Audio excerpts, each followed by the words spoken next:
সুধী দর্শক মণ্ডলী, উন্নয়নে পিকেএসএফ অনুষ্ঠানে আপনাদেরকে স্বাগত জানাচ্ছি। গত পর্বে আমরা জলবায়ু পরিবর্তনের কারণ, বিভিন্ন খাতে এর প্রভাব এবং প্রভাব মোকাবিলায় করণীয় সম্পর্কে আলোচনা করেছি।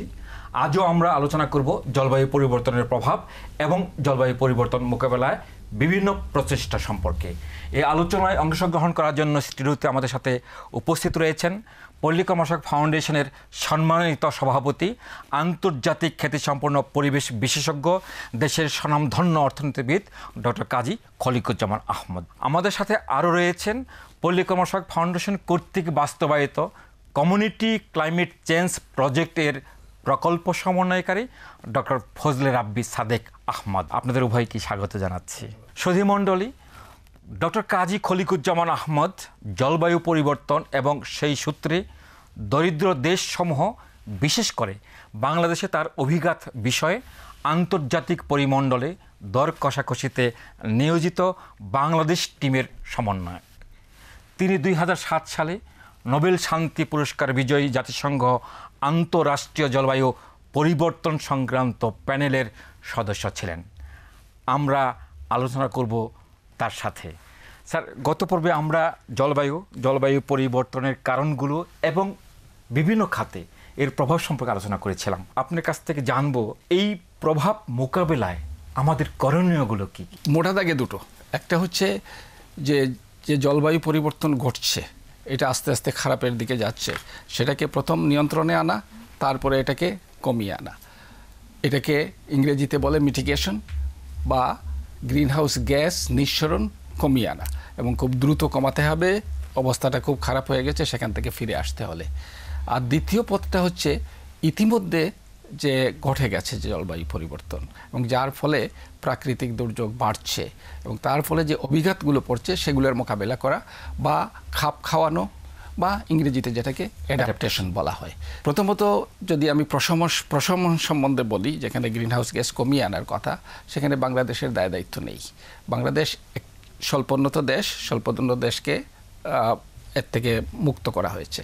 কিন্তু এছাড়াও ইদানিং যে কাজগুলো চলছে, একটা চুক্তি হবে 2015 সালের ডিসেম্বরে এই বছরের, তখন কিন্তু সব দেশকে কিছু না কিছু করতে হবে, আমাদেরকে বলতে হবে আমরা কি করব সব ক্ষেত্রে, এবং এইখানেও কিছু বলা হয়তো দরকার হবে। তো আমরা বলবো যে আমরা নীতি গ্রহণ করছি। বাংলাদেশ ইতিমধ্যেই কিন্তু নীতি নিয়েছে যে আমরা স্বল্প কার্বন নিঃসরণকারী পথ অনুসরণ করব উন্নয়নে। এটা আমরা সিদ্ধান্ত নিয়েছি। তবে কতগুলো শর্ত আছে।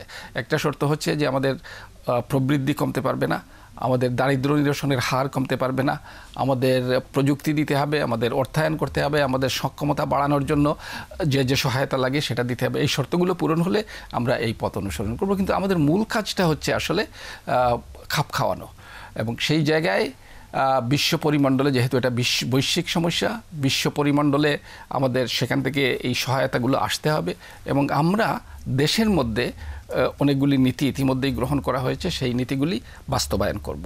এবং নীতিগুলি বাস্তবায়ন করার জন্যে সরকারি পদক্ষেপ তো আছেই, থাকতে হবে সরকারের নীতি, কিন্তু সরকারের বাইরেও মানুষ সচেতন। সরকারের ভেতরে সচেতনতা আছে, বাইরে সচেতনতা আছে, এবং বাংলাদেশে কিছু গবেষণা প্রতিষ্ঠান আছে যারা গবেষণা করছেন সরকারের বাইরেও, এবং কিছু কিছু প্রতিষ্ঠান আছে যারা বাস্তবেও পদক্ষেপ নিচ্ছে। আপনার কাছে আমাদের জানার বিষয়, যারা এটার জন্য দায়ী তারা কি করছে, কি পরিকল্পনা তারা গ্রহণ করেছে যাতে করে আমাদের এই গ্রিনহাউস গ্যাস নিঃসরণ কমানো যায়? এটা 1995 সালে প্রথমে আলোচনা শুরু হলো। তারপরে যখন আলোচনার প্রেক্ষিতে যখন অগ্রগতি হতে থাকলো, তখন সবাই এটা বুঝতে পারলো যে এটা তো আসলে উন্নত বিশ্ব দায়ী। কাজে 1997 সালে আমরা কিয়োটো প্রোটোকলে স্বাক্ষর করলাম। বাংলাদেশও কিন্তু এটার অনুস্বাক্ষরকারী একটা দেশ। 192টা দেশ এটাতে স্বাক্ষর করে। উন্নত দেশসমূহ তাদের যে গ্রিনহাউস গ্যাস এমিশন 1913 সালের চুক্তি হলো, সেখানে বলা হলো যে 1920 সালের মধ্যে তারা তাদের 1990 সালে নির্গমনের তুলনায় 18 ভাগ কমাবে। যদিও এটা আমরা চাচ্ছিলাম আরও বেশি। 2001 সালে এই প্রেক্ষিতে 2টা তহবিল করা হলো। একটা হচ্ছে আমরা সংক্ষেপে বলি LDCF, list develop countries fund, মানে স্বল্পোন্নত দেশের জন্য তাদের প্রধানত অভিঘাত মোকাবেলায় এই টাকাটা খরচ করা হবে এক। আর একটা হচ্ছে অ্যাডাপ্টেশন ফান্ড। আমি কিয়োটো প্রোটোকলের কথা বললাম, সেটার আওতায় আরেকটা ফান্ড করে অ্যাডাপ্টেশন, নাম শুনেই বুঝতে পারছেন যে খাপ খাওয়ানোর জন্য ওই টাকাটা খরচ করা হবে। আবার আপনারা জেনে থাকবেন গ্রিনল্যান্ড ফান্ডের কিন্তু একজন সদস্য বাংলাদেশ, সারা পৃথিবীতে 24টা সদস্য রয়েছে এবং গত যে আমরা বলি COP20 পর্যন্ত এই গ্রিন ক্লাইমেট ফান্ডে $10.2 বিলিয়ন জমা হয়েছে এবং এই সমস্ত তহবিল থেকে আমরা এই যে স্বল্পোন্নত দেশের জন্য যে ফান্ড, ওই ফান্ড থেকে আমরা এখন 2টা প্রজেক্ট বাস্তবায়ন করছি এবং এটার টাকা বাংলাদেশ এবং এটার টাকার পরিমাণ আনুমানিক $15 মিলিয়ন। আমরা আসলে এই পদক্ষেপগুলো মোকাবেলা করার জন্য কি পদক্ষেপ নেব? সরকার একটা নীতি গ্রহণ করেছে, সেটা হচ্ছে বাংলাদেশ জলবায়ু পরিবর্তন কৌশল ও কর্মপরিকল্পনা। সেটা 2009 সালের জুলাই মাসে গ্রহণ করা হয়, সরকার অনুমোদন করে। তার আওতায় বিভিন্ন জিনিস চিহ্নিত করা হয়েছে কি করতে হবে। সেখানে তথ্য সংগ্রহ, তথ্য ব্যবস্থাপনা থেকে শুরু করে খাপ খাওয়ানো, তারপরে খাদ্য নিরাপত্তা ইত্যাদি সবগুলা 6টা মূল বিষয় ওখানে আছে এবং অনেকগুলি কর্মসূচি তার মধ্যে অন্তর্ভুক্ত আছে।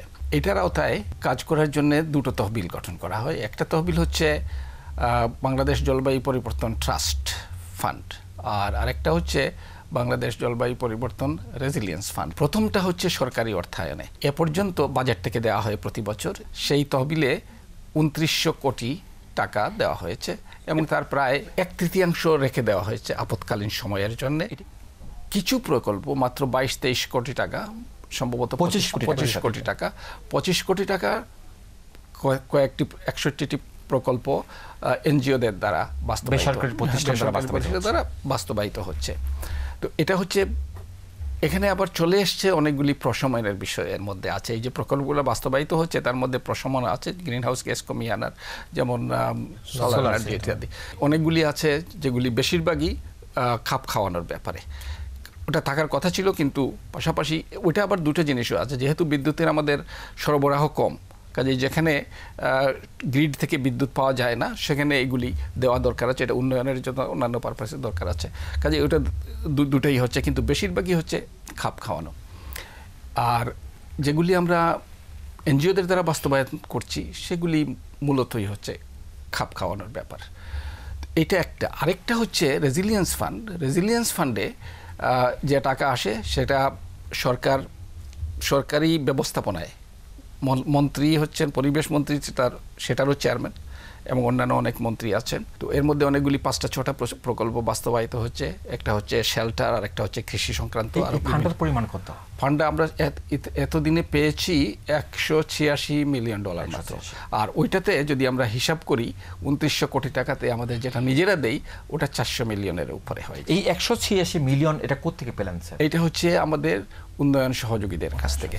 তো বেশিরভাগই এসছে ব্রিটিশ গভর্নমেন্টের কাছ থেকে আর কি।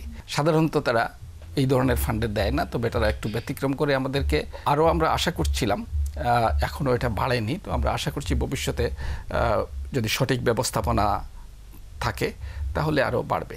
এটা সঠিক ব্যবস্থাপনা এই জন্য বললাম যে এটার হিসাব টিসাব ইত্যাদি দেখার জন্য বিশ্ব ব্যাংকের দায়িত্বে ছিল। বিশ্ব ব্যাংক 5 বছরের জন্য ছিল, তারা আর এটাকে থাকবে না। প্রথমে কথাও ছিল যে আমরা ইতিমধ্যে আমাদের সক্ষমতা বাড়িয়ে আমরা নিজেরা এটাকে ব্যবস্থাপনা করব।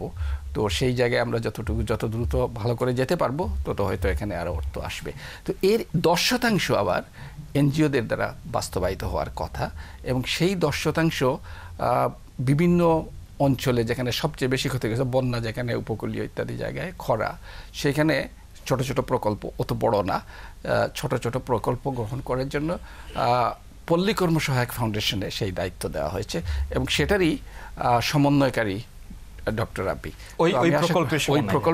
ওই প্রকল্প সম্বন্ধে আমাদের যেহেতু এটা পল্লী কর্মসহায়ক ফাউন্ডেশনের অনুষ্ঠান, উন্নয়নে PKSF, ওইটা সম্বন্ধে আমার মনে হয় রাব্বির কাছ থেকে আমরা আলোচনা করব। স্যার অনেক ধন্যবাদ।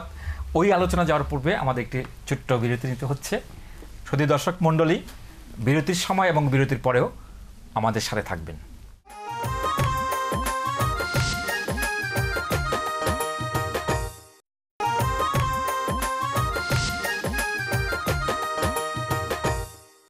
শুধু দর্শক মণ্ডলী, এতক্ষণ আমাদের সাথে থাকার জন্য ধন্যবাদ।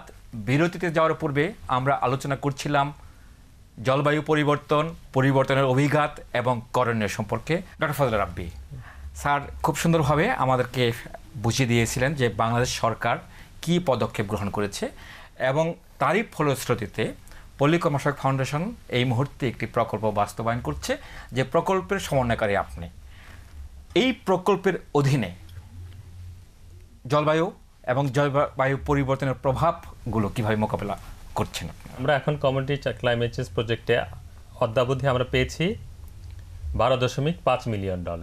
যদিও পাওয়ার কথা 18 হ্যাঁ, ওইটার টাকায় ওই তহবিলে আসতে থাকবে, আমরা 10% হারে 10 ভাগ হিসেবে পেতে থাকবো। যখন আমরা প্রজেক্টটা শুরু করলাম তখন আমরা দেখলাম যে আমাদের প্রয়োজন তো অনেক বেশি, যে আমরা সারা দেশের যে সমস্ত ক্ষতিগ্রস্ত ভাব নিতে পারবো না। তখন আমরা কিছুটা বৈশিষ্ট্য ধরে 3টা ক্ষতিগ্রস্ত এলাকা আমরা বাছাই করলাম। এটা একটা হচ্ছে বন্যা প্রবণ এলাকা, আর একটা হচ্ছে লবণাক্ততা প্রবণ এলাকা, আর একটা হচ্ছে খরা প্রবণ এলাকা। তখনও দেখলাম যে এগুলার জিওগ্রাফিক্যাল এরিয়া বা ভৌগোলিক এলাকা অনেক বড় হয়ে যায়। তখন যেগুলো বেশি ক্ষতিগ্রস্ত এবং বেশি দারিদ্র্যপ্রবণ, এইভাবে এই বৈশিষ্ট্য ধরে আমরা দেখলাম যে এখানে 16টা জেলার 49টা উপজেলা আমরা আলাদা করলাম। এখন আমরা বিভিন্ন যারা কিছু আমাদের বৈশিষ্ট্য দিয়ে দিলাম, এই সমস্ত এনজিও তারা অ্যাপ্লাই করতে পারবে, তারা আবেদন করতে পারবে। এটা কি শুধু আমাদের সহযোগী সংস্থা? না, এটা সহযোগী সংস্থা এবং বাইরের। এটা সহযোগী সংস্থা বা কোনো এই ধরনের কিছু বাধ্যবাধকতা নাই, তবে কিছু বৈশিষ্ট্য থাকতে হবে। যেমন এটা বাংলাদেশ গভর্নমেন্টের কোনো প্রতিষ্ঠান থেকে রেজিস্ট্রেশন থাকতে হবে, তার সক্ষমতা থাকতে হবে, ওয়েবসাইটে এবং 4টা জাতীয় দৈনিকে আমরা প্রচার করলাম আবেদনের জন্য। এই জিনিসগুলো আমরা আনলাম। এবং কি কি কাজ করবে তারাই বলবে? হ্যাঁ, তারাই বলবে। এটা প্রেক্ষিতে তারপরে আমরা কিন্তু এখানে কোনো বাউন্ড করে দিলাম বা বাধ্য করলাম না যে এই কাজ করবে। তারা তখন বললো যে ওই এলাকার বৈশিষ্ট্যের প্রেক্ষিতে ওই এলাকায় জলবায়ুর ক্ষতিগ্রস্ততা পরিমাপ বা ক্ষতিগ্রস্তার ধরন দেখে তোমরা ওই অনুযায়ী প্রপোজাল জমা দেওয়ার জন্য। এবং এটা নির্ভর করবে, স্যার যেটা বললেন যে Bangladesh climate change strategy action plan, ওইটার যে 6টা পিলার, ওইটার আওতায় হতে হবে, ওইটার বাইরে কিন্তু গেলে হবে না। কারণ ওখানে একটা প্রোগ্রাম বা কর্মসূচির একটা কাঠামো এবং নির্দেশিকা রয়েছে, ওই অনুযায়ী পেলাম আমরা। যার ফলে আমরা তখন যদি বলতে হয় আমরা 496টা অ্যাপ্লিকেশন, তারপরে বিভিন্ন বৈশিষ্ট্যের ভিত্তিতে আমরা তারপরে 41টা, আমাদের প্রজেক্ট ডকুমেন্টে ছিল 40টা দিব, তো বিভিন্ন কারণে আমরা 41টা এনজিওর মাধ্যমে এখন আমরা প্রজেক্ট বাস্তবায়ন করছি। স্যার, তার মানে জলবায়ু পরিবর্তনের বিভিন্ন তহবিল নিয়ে আমরা প্রায়শই স্বচ্ছতার একটা বিষয় শুনি। না, এছাড়াও আরেকটা আছে, আমাদের একটা উপদেষ্টা কমিটি আছে। সেই উপদেষ্টা কমিটি হচ্ছে বাংলাদেশে জলবায়ু পরিবর্তন সংক্রান্ত যারা বিশিষ্ট ব্যক্তিত্ব, তাদেরকে আমরা নিয়ে একটা উপদেষ্টা কমিটি করা হয়েছে। আবেদন আসে, সেগুলোকে বাছাই করি, প্রাথমিকটা তাদের কাছে উপস্থাপন করা হয় এবং পরেও আরেকবার তাদের কাছে উপস্থাপনা করা হয় বিস্তারিত করার পরে। তারপরে এটাকে আমরা আমাদের বোর্ডে আনি। এর আগে বোর্ডে আসে না, তাদের মাধ্যমেই আসে। কাজে স্বচ্ছতা এটা আরেকটা ধাপ স্বচ্ছতার। অন্য কোনো প্রকল্পে আমাদের কিন্তু এই ধরনের এই স্বচ্ছতা এখানে আরেকটু বেশি করে করেছি, কারণ এটা নিয়ে অনেক বেশি কথাবার্তা হয়। এবং একটা হয়েছে কি, আমাদের একটু বদনাম আছে, আমি এটাকে বদনাম বলি, আসলে সুনাম বলা উচিত। কোনো সুপারিশ যেটা যদি সঠিক কাজের জন্য না হয়, কোনো সুপারিশ আমরা গ্রহণ করি না। এবং সেই বদনামের কারণে বা সুনামের কারণে আমাদেরকে তেমন কেউ সুপারিশ করতে আসেননি এই প্রকল্প। এর মাধ্যমে কি শুধু সহযোগী সংস্থা এসেছে নাকি? না, বাইরে এসেছে কম, সহযোগী সংস্থা বোধহয় বেশি। একটা জিনিস আমরা লক্ষ্য করছি যে এখানে দক্ষ জনবলের একটা অভাব রয়েছে বিভিন্ন খাতে। একটা তো হচ্ছে যারা মাঠ পর্যায়ে কাজ করবেন, কিন্তু একটা বড় জিনিস হচ্ছে গবেষণা। সে গবেষণা করে তো বুঝতে হবে কোথায় কি করবে, এমনি করলেই তো হবে না। আরেকটা হচ্ছে সমন্বয়। তো সমন্বয় করার জন্য গবেষণা লাগবে, গবেষণালব্ধ ফলাফল লাগবে। তার জন্যে অনেক ধরনের বিশেষজ্ঞ লাগে। একটি অত্যন্ত গুরুত্বপূর্ণ বিশেষজ্ঞ হচ্ছে এনভায়রনমেন্টাল ইকোনমিক্স। সেটা বাংলাদেশে ছিল না। এনভায়রনমেন্টাল ইকোনমিক্সে ডিগ্রি করা মাত্র মুষ্টিমেয় কয়েকজন ছিল। তো সেটা আমরা ঢাকা স্কুল অফ ইকোনমিক্স প্রতিষ্ঠা করলাম ঢাকা বিশ্ববিদ্যালয়ের অধীনে। ঢাকা বিশ্ববিদ্যালয় থেকে ডিগ্রি দেওয়া হয়। সেখানে আমরা এনভায়রনমেন্টাল ইকোনমিক্স মাস্টার্স ডিগ্রি সেখানে দেই। এটা 1.5 বছরের 2 বছরের একটা প্রোগ্রাম। এটা হচ্ছে আমরা বাংলাদেশে কিন্তু অনেক উদ্ভাবন করছি যে এই ডিগ্রিটি সাউথ এশিয়ায় বাংলাদেশেই প্রথম চালু হয়, তারপরে ভারতে হয়েছে, এখন শ্রীলঙ্কায় হয়েছে, কিন্তু আমরা এখানেই প্রথম করি। আমরা এটা এই যে উপলব্ধি করেছি, যেহেতু আমরা এখানে জলবায়ু পরিবর্তন মোকাবেলা করার জন্য দেশের সচেতনতা অনেক বেশি, তো সেই কারণেই হয়তো যে আমরা এটা উপলব্ধি করেছি যে এই ধরনের আমাদের বিশেষজ্ঞ প্রয়োজন। তো সেখান থেকে ইতিমধ্যেই 2টা 3টা ব্যাচ, এটা খুব স্বল্প নাম্বার, খুব কম। কতজন আছে? 25 জন করে আমরা এক একটা ব্যাচে। তারা সবাই কি এখন একটা হচ্ছে যে কিছু বিভিন্ন জায়গায় চাকরিতে ছিল, যারা রাত্রের ক্লাসটা করে তারা তাদের ওই চাকরিতে আছে, কেউ কেউ ওখানে মানে দায়িত্ব পেয়েছে। আর একটি ব্যাচ ছিল যারা দিনের বেলা, ওদের কোনো চাকরি ছিল না। এরা প্রায় সবাই, আমি যতটুকু জানি প্রায় সবাই খুব দ্রুত, তাদের এখনও কিন্তু বাইর হয় নাই, ফলাফল বাইর হয়নি এখনো বিশ্ববিদ্যালয় থেকে, কিন্তু অনেক জায়গায় চাকরি হয়ে গেছে। এর আগে অনেকেরই চাকরি হয়ে গেছে, আর হওয়ার পরে যে 2-4 জন বাকি আছে, হওয়ার পরে আমি ধারণা করছি হয়ে যাবে, কারণ এটা অনেক চাহিদা আছে। এবং এখানে পল্লী কর্মসহায়ক ফাউন্ডেশনের সম্পৃক্ততা আছে। যারা মাঠ পর্যায়ে গবেষণা করেছে তাদের কিছু অর্থায়ন পল্লী কর্মসহায়ক ফাউন্ডেশন থেকে করা হয়েছে, যাতে যে এই ছেলেগুলি যারা অনেকেই আছে যেমন তাদের এই মাঠ পর্যায়ে গবেষণা করার অর্থ নিজে জোগাড় করা সম্ভব নয় এমনিতে, যদিও ঢাকা স্কুল অফ ইকোনমিক্সের ফি খুব নমিনাল, খুব বেশি কিছু না, কিন্তু তারপরেও তাদেরকে এই সহায়তা পল্লী কর্মসহায়ক ফাউন্ডেশন করায় তাদের কাজটা সহজ হয়েছে। এবং তারা পল্লী কর্মসহায়ক ফাউন্ডেশনে উপস্থাপন করেছে, এখানে আমরা অনেক বিশেষজ্ঞদেরকে আমরা আমন্ত্রণ জানিয়েছিলাম এবং তারা নিজেরা সবাই তাদের কাজের প্রশংসা করেছেন। তো আমাদের এই ধরনের বিশেষজ্ঞ তৈরি করা উচিত, যারা কাজটা শিখে, মানে বই পুঁথিগত কাজ না, পুঁথিগত কাজ অবশ্যই পুঁথিগত শিখতে হবে, সেটার ব্যবহারিক দিকটা। তো ঢাকা স্কুল অফ ইকোনমিক্সে ব্যবহারিক দিকটার উপর যথেষ্ট জোর দেওয়া হয়। এখানে গণসচেতনতার একটা বিষয় আছে, তো সেই গণসচেতন করার জন্য আপনাদের কোনো পদক্ষেপ? গণসচেতনতা এখন বাংলাদেশে অনেক বেড়ে, সরকারি আছে, বেসরকারি আছে, মানে প্রতিদিনই কোনো না কোনোভাবে এই বিষয়গুলো নিয়ে হয় আলাপ আলোচনা হচ্ছে। কিন্তু একটা জিনিস আমি লক্ষ্য করেছি, গ্রামে গেলে তারা হয়তো জলবায়ু পরিবর্তন, তার অভিঘাত, এই সমস্ত বিষয়, এই সমস্ত শব্দ জানেন না, কিন্তু তারা দেখছে বাস্তবে কি ঘটছে। আগে যেরকম ছিল বৃষ্টি সেরকম হচ্ছে না, যখন হওয়ার কথা ছিল তখন হচ্ছে না, বন্যা তো এত বেশি হচ্ছে, এগুলো জিজ্ঞেস করলে শীত এইবার বেশি, বা ইউরোপে কতজন লোক মারা গেল, খবর জানে। কাজেই সাধারণত সচেতনতা আছে।